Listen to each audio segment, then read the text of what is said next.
Inson taqdiri ko'pincha uning bolaligidan boshlanadi. Ayrim insonlar borki, yoshligidanoq ilmga, tabiatga va kashfiyotlarga oshno bo'ladi.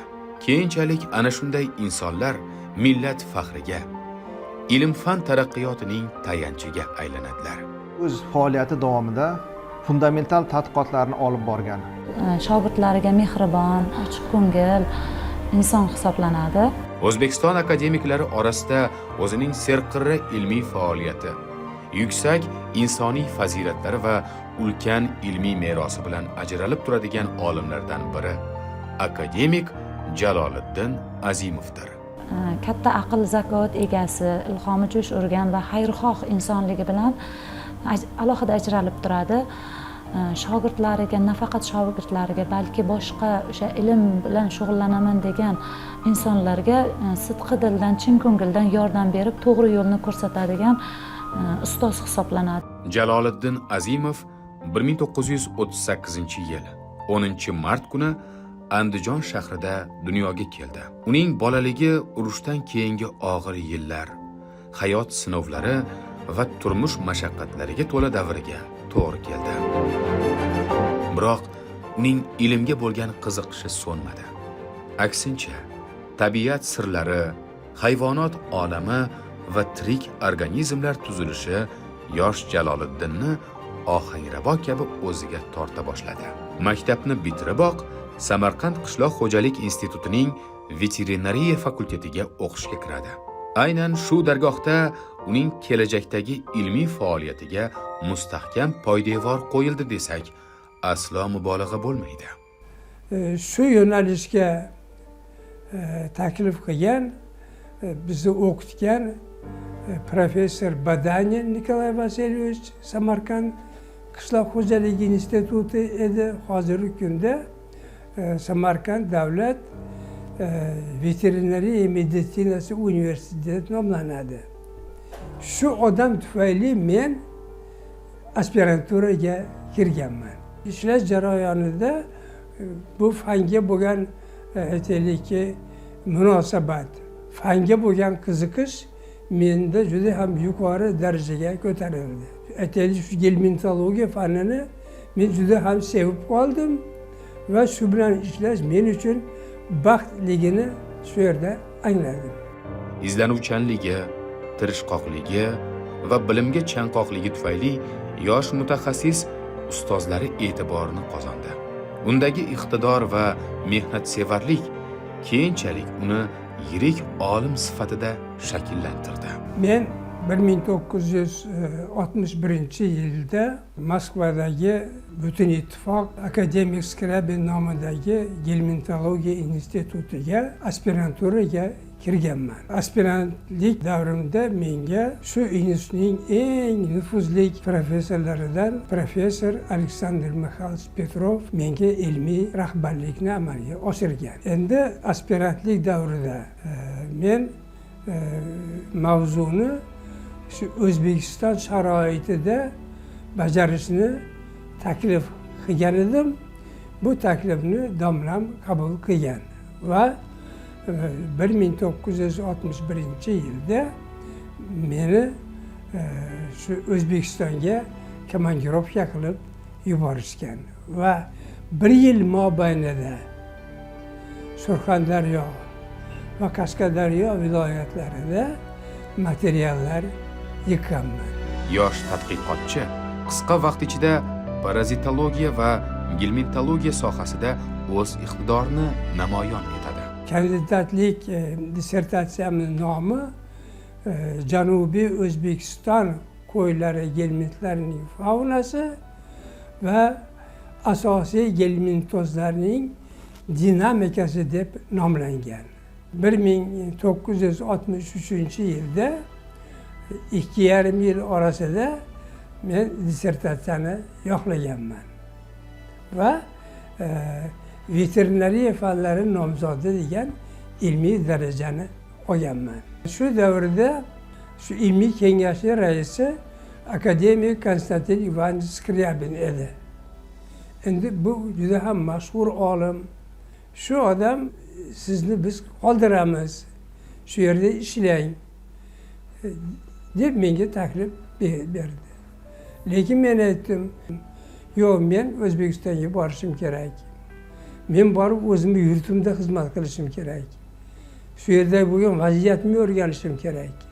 Men shu xalqimga, vatanimga xizmat qilishim kerak degan fikrni aytganimdan keyin u Konstantin Ivanovichga ham ma'qul tushdi. Bo'lmasam dedi, siz shu institutdan aloqani uzmang deb menga bir oq fotiha berib, menga O'zbekistonga kelishimga rozilik bildirgan. Domlaning dastlabki ilmiy ishlari, dastlabki shu tadqiqot ishlarining natijalari o'tgan asrning 60-yillarida maqolalar sifatida, tezislar sifatida chop etila boshlagan bo'lsa, bugungi kunda domla mana shu zoologiya, parazitologiya sohasida o'z maktabini yaratgan dunyoga taniqli olimlardan biri hisoblanadi. Uning hamkasblari keyinchalik u haqda shunday xotirlaydilar. U juda chuqur fikrlaydigan olim. Ilmga yangicha yondashuv bilan qaraydi. Shu fanga bizni olib kirdi domla hammamiz. Voy shuni kushandasini ashaddiy muxlis qilib qo'ydi. Xuddi o'zi singari. O'zi xuddi shunday odam. Men buni keyinchalik bildim, domla sobiq SSR poytaxtda aspiranturada o'qigan, doktorantura o'qigan ekan. Uni ustozlari ham o'sha davr eng katta olimlari. Dunyo bo'yicha akademik Scriabinni oxirgi shogird bo'lganini keyinchalik aytib berdilar endi.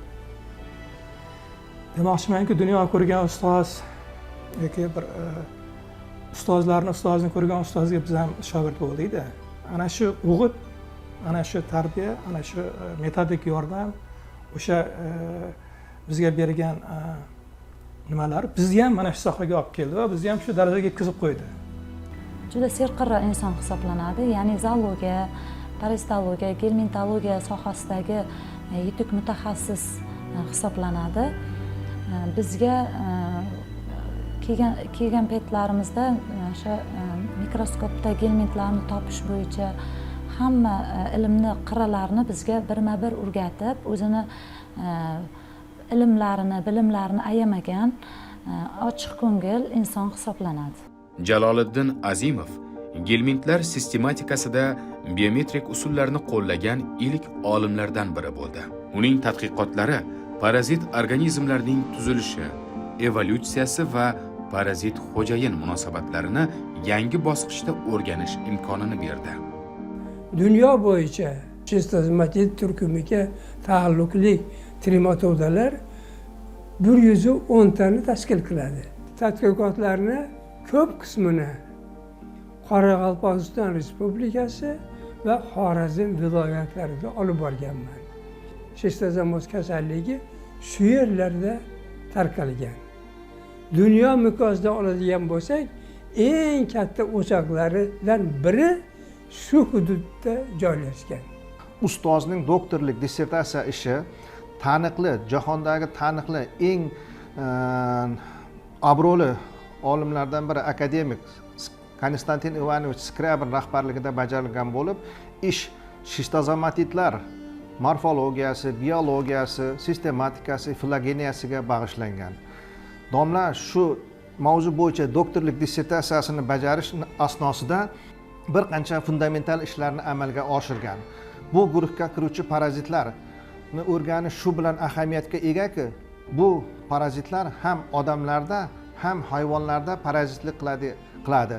Bu guruhga kiruvchi parazitlar Jahon Sog'liqni saqlash tashkilotining maxsus dasturiga kiritilgan va shu guruh parazitlar chaqiradigan kasalliklarning epizotologik va epidemiologik bo'yicha vaziyat doimo mazkur nufuzli tashkilot tomonidan nazorat ostida ushlab turiladi. Mustaqil davlatlar hamdo'stligi mamlakatlariga qaraydigan bo'lsak, mana shu shistozomatitlar guruhiga mansub parazitlarni o'rganadigan olimlar sanoqli deb aytishimiz mumkin. Chunki sobiq ittifoq davrida ham ushbu guruh parazitlarni o'rgangan olimlar unchalik darajada ko'p bo'lmagan.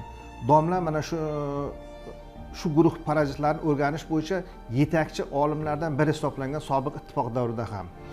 Olimning ilmiy ishlari nafaqat O'zbekistonda, balki jahon ilm ahli orasida ham katta qiziqish uyg'otdi. Bu tadqiqotlar o'z davri uchun muhim ilmiy yangilik sifatida baholandi. Jahon sog'liqni saqlash tashkilotining ma'lumotlariga ko'ra, hozirgi kunda ham dunyo bo'yicha 300 million aholi klinik nuqtai nazardan shistozomoz bilan kasallangan va Osiyo, Afrika, Latin Amerika mamlakatlarining ko'p qismida yiliga minglab odamlar vafot etadi. Buni aytaylik, hayvonlarga keltiradigan iqtisodiy zarari juda katta. Zararlangan hayvonlar, yosh hayvonlar o'sishdan to'xtaydi. Hayvonlar va odam shistosomatidlari, trimatodalar, odam va hayvon parazitlari kabi monografiyalar gelmintologiya sohasida muhim qo'llanmalarga aylandi. Domla juda ko'p maqola va asarlar muallifi hisoblanadi.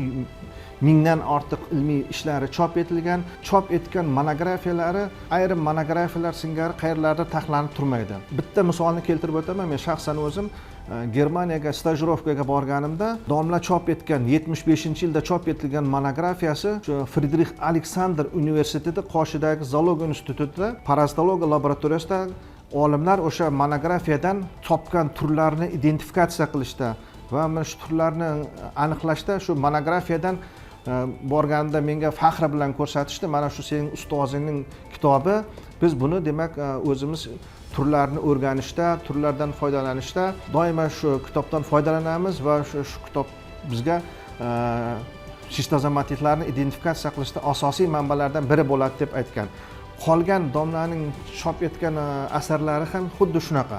Hech yerda domlaning chop etgan kitoblari, monografiyalar taxlanib turmaydi, chunki domla yozayotgan asarlar hammasi fundamental xarakterga ega bo'lib, ularning dolzarbligi o'ta yuqoridir. Uning 1200 dan ortiq ilmiy ishlari, o'nlab darsliklar va monografiyalari bugun ham olimlar uchun muhim manba hisoblanadi. Albatta bu raqamlar olimning izlanishlari, tadqiqotlari bilan o'sishda davom etayotgani ayni haqiqat. Bu asarlar orqali Jaloliddin Azimov nomi xalqaro ilm maydonida keng tanildi va tanilib bormoqda. Hozir men adashmasam, kadrlar tayyorlash masalasi bo'yicha ham eng O'zbekistonda yuqori olim bo'lsa kerak. 30 dan oshdi fan doktori. Fan doktorini o'zi. Endi fan nomzodlar 100 dan oshdi. Respublikani faqat respublikada emas, Markaziy Osiyo respublikaga ham kadrlar tayyorlab berishda ishtirok etdilar. Men o'zim asli Tojikistonlikman. Shu Tojikiston Xo'jand davlat universitetidan ikkita fan doktoriga konsultant bo'lgan maslahatchi. Tojikiston davlat universitetiga ham bittasiga, demak Tojikistonning o'ziga 3 ta. Bilishimcha Qirg'izistondan bitta. Qozog'istondan 2 ta fan doktoriga maslahatchilik qilgan to'g'ridan-to'g'ri. Demak, kadrlar tayyorlash masalasi o'z respublikada emas, Markaziy Osiyoda ham mashhur. Keyingi paytlarda tayyorlagan shogirdlari asosan yuqorida ta'kidlaganimdek respublikamizda turli sohalarda faoliyat ko'rsatyapti va ularning doimo yoshlarini yoshartirishga e'tibor qaratib kelmoqda. Jumladan men o'zim misolni oladigan bo'lsam, men fan nomzodlik dissertatsiya ishimni 26 yoshimda himoya qilgan bo'lsam, fan doktorlik dissertatsiya ishimni 40 yoshimda himoya qilganman. Keyingi 10 yillik davomida domla shu fan doktorlarini tayyorlashda 30-32 yoshlardagi fan doktorlarini tayyorlashga juda katta e'tibor beryapti va bunga erishilyapti. Jaloliddin Azimov nafaqat yirik olim, balki haqiqiy ustoz ham edi. Uning rahbarligida o'nlab fan doktorlari, yuzlab tadqiqotchilar yetishib chiqdi. Domla bugungi kunga qadar 40 ga yaqin fan doktorlari va 50 ga yaqin fan nomzodlari va falsafa doktorlarini tayyorlagan bo'lib, yuqori malakali, oliy malakali ilmiy kadrlarni tayyorlash masalasiga o'zining munosib hissasini qo'shib kelmoqda. Domlaning tayyorlagan shogirdlari bugungi kunda respublikamizda shu biologiya, zoologiya kafedrasi bor barcha oliy o'quv yurtlarida, ilmiy tadqiqot muassasalarida, vazirlik va idoralarda faoliyat ko'rsatib, yangi O'zbekistonning rivojiga o'zlarining munosib hissalarini qo'shib kelmoqdalar. Biologiya fanlari doktori, O'zbekiston Respublikasi Fanlar akademiyasining akademigi bo'lgan ustozimiz Azimov Jaloliddin Azimovichga 2018-yilda nevara shogird bo'lib kelganman. Ya'ni ular mening ustozimning ustozi hisoblanadi.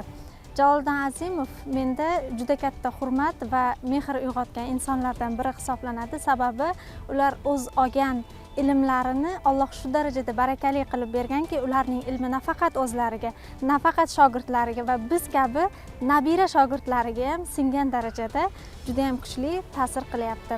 Ularning har bir so'zlari, ular bilan o'tkazgan suhbatlarimiz, ular bilan olgan ilmiy muloqotlarimiz mobaynida biz har doim ilmimiz o'sayotganiga guvoh bo'lamiz. Ularning har bitta umr yo'llaridagi olgan darslari, malakalari barchasi bizga juda ham katta dasturi amal bo'lib xizmat qiladi. Azimov Jaloliddin Azimovich ustozimiz har bir o'zini yoniga kelgan shogirdlariga sidqidildan yordam beradilar. Ilmiy tarafdan, hayotiy maslahatlar tarafidan juda katta o'zining ma'naviy va ilmiy merosiga ega bo'lgan insonlardan biri hisoblanadi.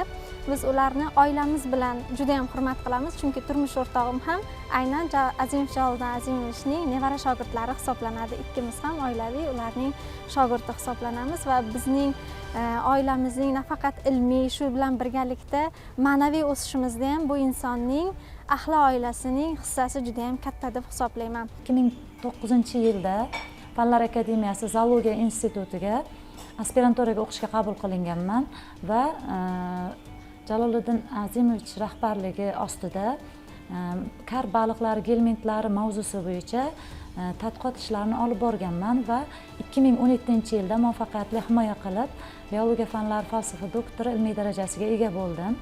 Hozirgi kunda O'zbekiston suv havzalari parazitlari faunasi, ekologiyasi va ahamiyati mavzusi bo'yicha biologiya fanlari doktori ilmiy ishimni olib bormoqdaman. Hozirgi kunda respublikamizda ustoz shogird an'analari juda yo'lga qo'yilgan. Buni men ustozim Jaloliddin Azimovich misolida bemalol ayta olaman. Shogirdlariga mehribon, o'zini xonasiga kirganimizda ishini qilib turgan paytda ham ishini chetga surib, shogirdi bilan bemalol ishlay oladigan, ochiq ko'ngil inson hisoblanadi. Domlamiz bilan ko'p suhbat quramiz, nafaqat fan sohasida, balki hayotda bo'layotgan voqealar, tabiat borasida suhbatlar quramiz. Domlamiz teran fikrlar deydilar, yaxshi fikrlar beradi. Komil inson qanaqa bo'lish kerakligini domladan o'rganamiz. Domla tabiatga, hayvonlarga, o'simliklarga qanaqa muomala bo'lishda, tabiatni asrash kerakligini doim bizga o'qtirib, o'rgatib keladilar. Umuman domlamiz boshchiligida O'zbekiston bioxilma-xilligi dasturi ishlab chiqilgan. Shu bioxilma-xillik dasturida tabiiy resurslardan oqilona foydalanish borasida umuman ishlar olib borilgan. Qanaqa yo'nalishda harakat qilsak, tabiiy resurslarni keyingi avlodlargacha yetkazib beramiz. Mana shu sohalar bo'yicha ham ishlar bor mavjud. 1991-yilda Jaloliddin Azimov O'zbekiston Fanlar akademiyasi zoologiya instituti direktori etib tayinlandi. U institutda yangi ilmiy yo'nalishlar tashkil qildi. Populyatsion ekologiya, hujayra biologiyasi va zootoksikologiya bo'yicha zamonaviy tadqiqotlarga asos soldi. U nafaqat olim, balki kuchli tashkilotchi sifatida ham namoyon bo'ldi. Talabchan yosh olimlarni qo'llab-quvvatlaydigan, ularning o'zgacha dunyolarda ilmga mehr uyg'ota oladigan ajoyib rahbar edi. Domla 20 yilga yaqin Fanlar akademiyasining zoologiya institutiga direktorlik qilgan va mana shu davrda domla zoologiya institutida olib borilayotgan tadqiqotlarni mutlaqo yangi bosqichga, yangi darajaga ko'tardi deb aytishimiz mumkin. O'sha davrgacha zoologiya institutida olib borilayotgan tadqiqot ishlari klassik metodlar asosida olib borilgan bo'lsa, domlaning direktorlik qilgan davrdagi tadqiqot ishlari eksperimental ishlar bilan uyg'unlashdi va bu xalqaro talablarga javob beradigan darajada bo'ldi deb aytishimiz mumkin. Rahbar sifatida ham, ilmiy rahbar sifatida ham, institut rahbari sifatida juda qadrlayman, sababi har ikkala sohani ham birda olib ketgan. Direktorman deb hech qachon bizlarni tashlab qo'ymagan yoki bizni iltimosimizni bajarmagan emas, bajargan. Doim men bilamanki, hozirgacha shu holatni yaxshi bilaman domlani. Ish asosiy direktor bo'lgan taqdirda ham faoliyatini shu 70-80% yana ilm bilan qilardi. Abraham, bu yoqqa keling. Erkin, bu yoqqa keling. Shu oldagi kitoblarni maqolalar yozish bilan, ishlamish bilan o'rganib, buni bunday qilish kerak, buni bunaqa qilish kerak degan ishlar bilan mana boshlagan. Demoqchimanki, faqat olimligicha qolyapti domla. Tashkilotchilik ishlari ham juda ko'p. Endi o'ziga xos, o'sha mustaqillik davrlarini boshlanishida uni yo'lga qo'yish, uni olib borish mashaqqatli ish bo'lgan. Uni ham qilgandik. Domla o'sha davrda zoologiya institutining xalqaro miqyosda nufuzini ham oshirishga katta e'tibor qaratdi. Xalqaro fondlarning grantlarini zoologiya ustiga jalb qilish va shu orqali zoologiya institutining moddiy texnika bazasini mustahkamlashga o'zining munosib hissasini qo'shdi.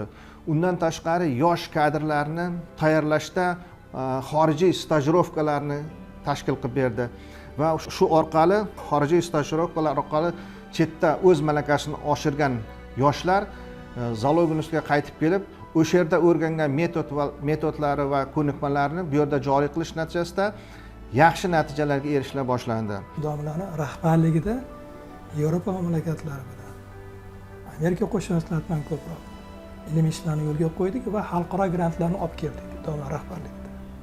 2002-yil ekan Amerika Qo'shma Shtatlariga bir emas, ikki marta bir yilda o'zi borib, ikkita katta xalqaro grantni UNESCO olib kelganmiz domla rahbarligida.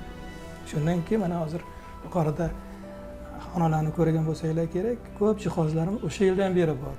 O'shandan beri ishlayapti eng asosiysi. Demak, shu zoologiya fani, parazitologiya fani, molekulyar zoologiya fani rivojlanishiga ana shularda tamal toshi qo'yilgan edi. Hech kimda hech narsa bo'lmasa ham bizda bor edi bir narsa. Sababi ana shu domlani rahbarligi, domlani bizga qo'ygan talabi, bizga qo'ygan maslahatlari bilan bo'ladigan ham bu ishlar hammasi.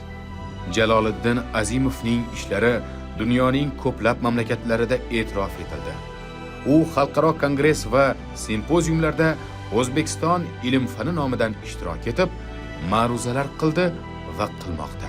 IUCN, WWF, CBD kabi xalqaro tashkilotlar bilan doimiy samarali hamkorlikni yo'lga qo'yib kelmoqda. Ko'plab biologik xilma-xillikni saqlash bo'yicha konvensiyalarning a'zosi yoki o'sha xalqaro parazitologiya jamiyatlarining a'zosi va ayrimlarning koordinatori ham, rahbari ham bo'lib ishlayaptilar hozir ham. Endi domla boshchiligida qator mana mahalliy yoki shu yuqorida aytgandek xalqaro grantlarni oldik. Mana shulardan hammasiga Jaloliddinning to'g'ridan-to'g'ri bevosita ishtiroki bor. Bir qancha marta domla bilan men xorijiy safarlarda birga bo'lganmiz. Xususan Chexiyada borganmiz, xalqaro konferensiyada ishtirok etdik. Fransiyadagi xalqaro konferensiyada ishtirok etdik. Amerikada bo'lgan boshqa tadbirlarda birgalikda ishtirok etganmiz. Ana o'sha paytda domladagi bo'lgan dunyoqarashni, domladagi o'zining sohasini chuqur bilishligi, ana o'sha yerda chet ellik hamkorlar bilan bo'layotgan muloqot jarayonida aniq ko'zga tashlanadi. Chunki bunaqa jarayonda misol uchun hamma o'zining fikrini o'rtaga tashlaydi va muhokamada jarayonda demak kimning demak shu soha bo'yicha ilgari surayotgan fikrlari dolzarbligi u yerda ko'rinadi. Shuning uchun domladagi shu sistozomatitlar yoki boshqa parazitlar bo'yicha olib borilgan tadqiqotlari juda ham dolzarb, fundamental ahamiyati yuqori. Olim yaratgan ilmiy maktab bugun ham o'z rivojlanish, o'sish bosqichida. Shogirdlari uni nafaqat bilimli olim, balki bag'ri keng va kamtar inson sifatida ham ulug'lashadi. O'gitlarini o'zlari uchun ilmga boshlaguvchi mayoq sifatida qadrlashadi. Uning ilmiy faoliyati mamlakatimiz ilm fanining xalqaro maydondagi nufuzini yanada oshirishga xizmat qilyapti. Umumiy parazitologiya laboratoriyasi respublikamizda yagona ilmiy markaz. Bu markazning vazifasi O'zbekistonning barcha hududlaridagi hayvonlardagi parazit organizmlarni o'rganishdan iborat. Shu nuqtai nazardan kelib chiqib, bugungi kungacha laboratoriya xodimlari tomonidan aytaylik respublikamizning barcha hududlari bo'yicha ekspeditsiyalar asosida tadqiqotlarni olib borib, parazitlar faunasining tur tarkibi aniqlangan. Shu turlarning aytaylikki, aksariyat qismi qishloq xo'jalik hayvonlari organizmni parazitga qiladi va juda katta iqtisodiy zararga olib keladi. Shunday turlarimiz borki, misol uchun ixinokokkos, sineroz yoki bo'lmasa shistozomoz, fassalioz kabi kasalliklar bilan zararlangan hayvonlar agar o'z vaqtida diagnostikasi va chora tadbirlarni o'tkazmasak, albatta ular halok bo'ladi. Haqiqiy olimning umri uning yaratgan ilmiy merosi bilan davom etadi. Jaloliddin Azimovning hayoti ilmga sadoqat, matonat va vatanga xizmat namunasidir. Shu institut olimlari, shogirdlari, doktorant va stajyorlar domlaning oldiga biror bir masalada murojaat qiladigan bo'lsa, maqolasini ko'rib berish yoki dissertatsiyasining ma'lum bir boblari tayyor bo'lgan bo'lsa, domlaning fikrini bilishni xohlasalar, domla hech qachon yo'q demaydilar. Doimo aytadilar, mening eshigim yoshlar uchun doimo ochiq. Men shu yosh ilmiy kadrlar tayyorlashga o'zimning hamma vaqtimni sarflashga doimo tayyorman. Bemalol menga kelib murojaat qilishlaringiz mumkin deb domla doimo ta'kidlab turadilar. Kelayotgan yoshlar, bugungi kundagi demak doktoranturada, stajyorlikda o'qiyotgan yosh olimlarimiz domladan o'rnak oladigan jihatlari juda ko'p. Domlaning insoniy jihatlari ham, ilm fanga bo'lgan qiziqishi ham, harakati ham va boshqa o'rnak oladigan jihatlar domlada juda ko'p. Domla oilaparvar inson deb aytishimiz mumkin, chunki domlaning oilasi biz shogirdlarga o'rnak bo'ladigan oilalardan biri deb aytishimiz mumkin. Hozirgi kunda molekulyar zoologiya laboratoriyasida tadqiqot olib boraman. Ustoz bilan birgalikda parazitlarni molekulyar jihatdan, morfologik jihatdan tur tarkibiga aniqliklar kiritish borasida ko'plab ilmiy ishlar chop qilib bormoqdamiz. Bilan bir qatorda Scopus, Web of Science bazalarida indeksatsiya qilinadigan jurnallarda yuqori qirish indeksli, impact faktorli jurnallarda maqola chop qilish jarayonida ustoz bilan ko'plab bahs-munozarali qismlariga yechimlar topishda yordam olib boramiz. Biz ustozni mana shu institutimizda tahsil olayotgan barcha doktorantlar, ilmiy xodimlar juda ham hurmat qilamiz, chunki ustoz qaysi sohada, qaysi yo'nalishda savol, bahs, munozara tug'ilsa, doimo murojaat qilamiz. Doimo o'zlarini fikrlarini bildirib, bizga doimo to'g'ri yo'l ko'rsatadi. Uni tadqiqot mavzusidan qat'iy nazar doimo o'z fikrlari bilan bizga yordam qo'lini cho'zgan. U yaratgan ilmiy meros, tarbiyalagan shogirdlar va yaratgan ilmiy maktab hali uzoq yillar mamlakatimiz ilm-fani taraqqiyotiga xizmat qiladi. Chunki haqiqiy ilm vaqt chegarasini bilmaydi. Olim esa izlanish, intilish va harakat insoniylikning eng yuksak fazilati ekanini ta'kidlashdan charchamaydi.